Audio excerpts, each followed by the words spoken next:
Jangan lupa subscribe YouTube channel Metro TV News dan jangan lupa nyalakan notifikasinya. Anda kembali di Metro Siang, pemirsa. Setelah melakukan vaksinasi COVID-19 tahap pertama dengan sasaran petugas kesehatan, pemerintah akan segera melaksanakan vaksinasi tahap kedua. Siapa saja target penerima vaksin tahap kedua ini dan kapan akan digelar? Rekan Abdi Aswarsahi akan memaparkannya untuk Anda. Silakan Abdi.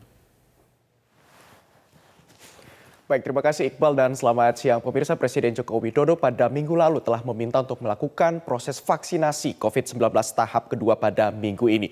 Presiden Joko Widodo juga meminta untuk proses vaksinasi tahap kedua ini ditujukan kepada mereka, para pelayan publik dan juga para pekerja yang memiliki resiko tinggi. Dan berikut sama-sama kita simak pernyataan selengkapnya dari Presiden Joko Widodo dalam grafis berikut ini.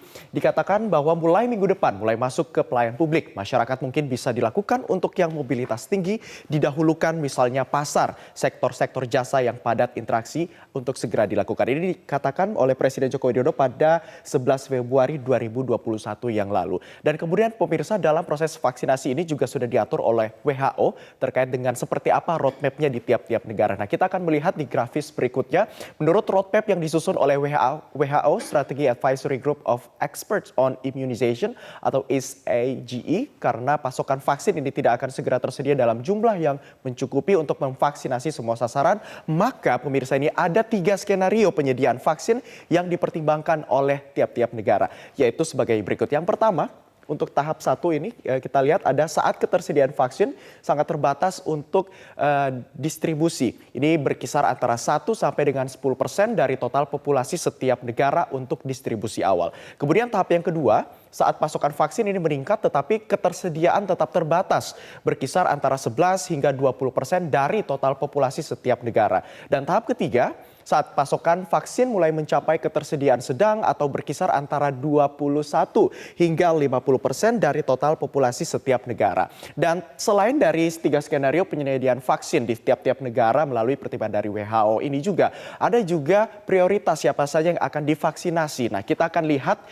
di grafis ini prioritas vaksinasi yang akan divaksin menurut roadmap dari WHO Strategy Advisory Group of Experts on Immunization ini adalah yang pertama petugas kesehatan. Ini nakes yang berisiko tinggi ini juga pada tahap pertama juga telah divaksin, kemudian di tahap kedua ataupun prioritas yang kedua ini yang memiliki komorbid atau penyakit bawaan yang juga tentunya dapat menimbulkan tingkat penularan yang tinggi dalam komunitas. Kemudian kelompok dengan resiko kematian atau penyakit yang berat serta komorbid dengan indikasi pemberian disesuaikan dengan profil keamanan masing-masing vaksin. Dan yang terakhir yaitu kelompok sosial dengan pekerjaan yang berisiko tinggi tertular dan juga menularkan infeksi karena mereka ini tidak dapat melakukan jaga jarak secara efektif seperti para petugas publik. Nah, di grafis berikutnya pemirsa kita juga akan melihat siapa saja sih sebenarnya para pekerja yang memiliki resiko tinggi ini.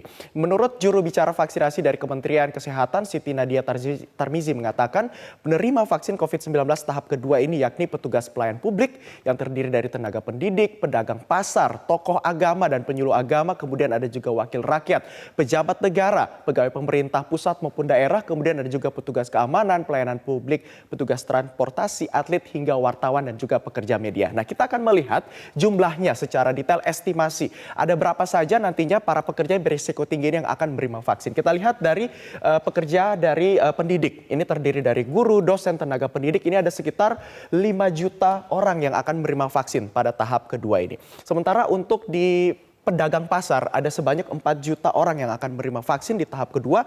Kemudian berikutnya ada tokoh agama dan juga penyuluh agama ada sebanyak 66.831 orang. Dan juga untuk wakil rakyat ini baik di tingkat pusat seperti DPR RI, kemudian DPD, DPR provinsi dan juga kabupaten kota ada sebanyak 20.231 orang. Nah, di grafis berikutnya kita juga akan melihat berapa banyak lagi para petugas ataupun para pekerja publik ini yang akan menerima vaksin. Yang berikutnya ada pejabat negara sebanyak 630 orang.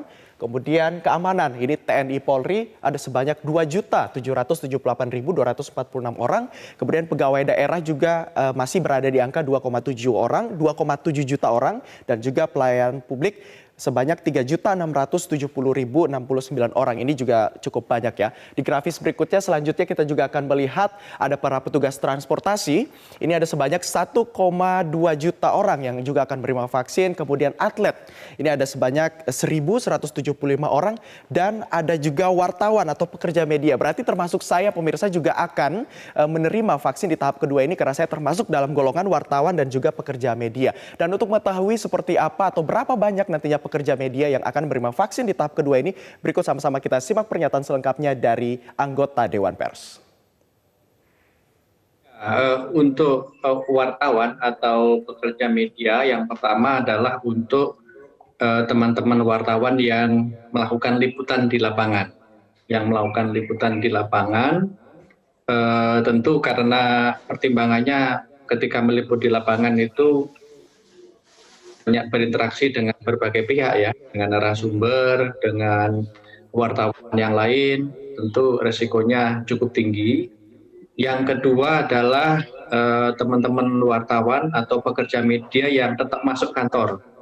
Nah, kalau tetap masuk kantor berarti kan mungkin menggunakan fasilitas umum, MRT ataupun KRL kalau di Jabodetabek, itu juga berisiko, dan kemudian di kantor ketemu dengan karyawan yang lain, media wartawan yang lain, itu juga berisiko gitu. Nah, yang untuk tahap pertama ini terima kasih kepada pemerintah sudah berkomitmen untuk membantu vaksinasi untuk 5.000 wartawan. 5.000 wartawan tahap pertama ini khususnya yang berdomisili atau yang bekerja di wilayah Jakarta dan sekitarnya. Di Jabodetabek itu tahap pertama akan insya Allah kita laksanakan akhir Februari atau awal Maret bekerjasama dengan pemerintah.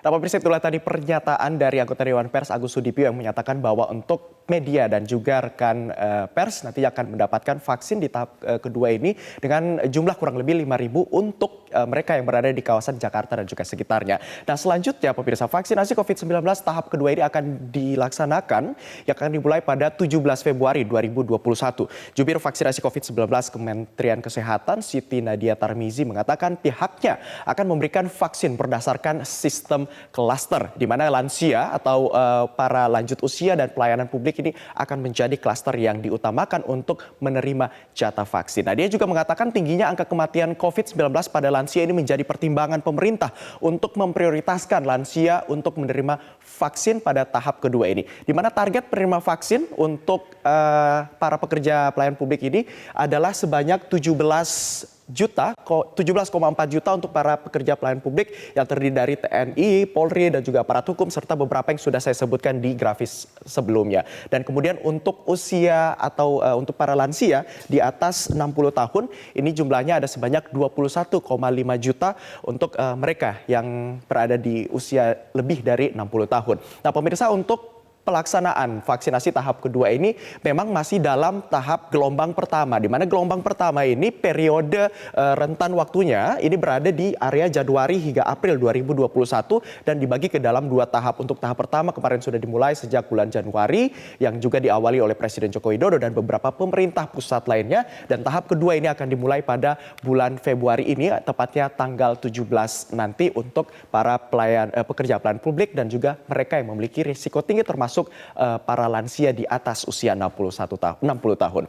Dan pemirsa, meski gelaran vaksinasi telah dilakukan, kesadaran dan disiplin masyarakat dalam menerapkan protokol kesehatan ketat masih sangat dibutuhkan. Protokol 3M ini masih harus dijalankan seperti dengan mencuci tangan dengan sabun dan air mengalir, menggunakan masker dan juga tentunya menjaga jarak serta menjauhi kerumunan agar angka penyebaran COVID-19 dapat ditekan secara besar-besaran. Demikian pemaparan kali ini, kembali ke Anda, Iqbal.